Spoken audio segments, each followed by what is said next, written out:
I was seeing your podcast on protein powders. My son and I share the same protein powder, and I've been telling him I find it too sweet. I cannot have it, and I've been looking for a non-sweet and like a natural, because I said, I want to get a protein powder and put some peanut butter in it to make it tasty, but I don't want these flavored protein powders. And just then I saw your podcast on it, and it was everything that I was feeling but not being able to express because I'm not, a nutritionist. And that was really interesting. You do not self-prescribe protein. Trainers do not prescribe protein. Doctors can prescribe protein. Nutritionists can prescribe protein. So Yasmin, the simplest thing that you did was understand your qua. Qua in Latin means incapacity of. So you were taking this protein powder, which is commercially designed, standardized label, sweetener, flavors and all. There's nothing wrong with that, maybe if you're an Olympic level athlete. But when you are a lifestyle person, when you're going to take a product day in and day out, right? You want the best nutrition going into you. You do not want the best flavor, artificial flavor, or the artificial sweetener entering your body.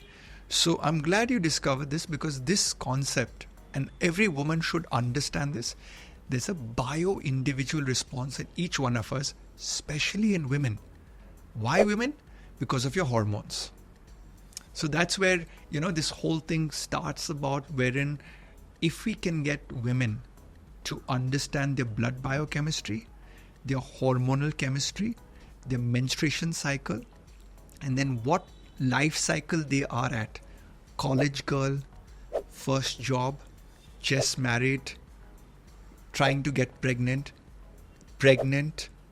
first, second, third trimester, child is born, breastfeeding, then weight loss post-pregnancy, and then the rest of your life in terms of you're having an active menstruation cycle, then menopause, and then post-menopause. Right. So there are all of these life cycles with women which are highly challenging and interrelatable with your food. But if you meet most Indian women, their diets remain same as when it was in college. So I think that's where awareness needs to get to the next level. And I'm really grateful for trainers like you, because what happens is in your class, you get to meet your client every day and you're constantly telling them, what are you eating?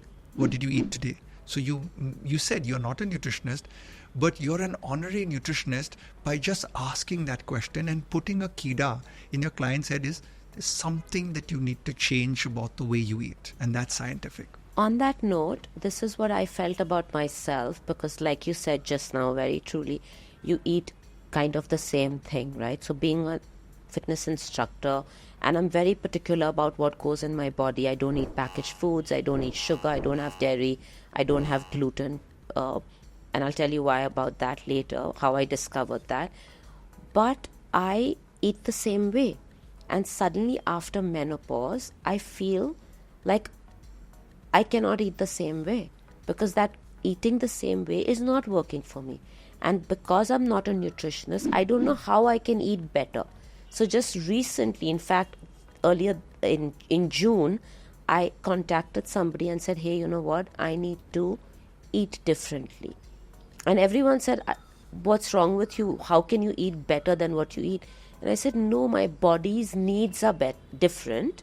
And I need to know, because I cannot read a blood report and I don't know what my body requires.